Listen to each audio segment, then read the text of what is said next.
मेरे तरफ से आपको दिवाली की हार्दिक शुभकामनाएं।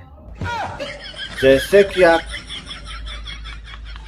जैसे कि आपको पता ही होगा, आजादी के इस अवसर पर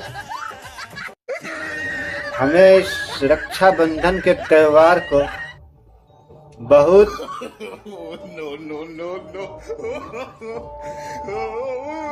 बहुत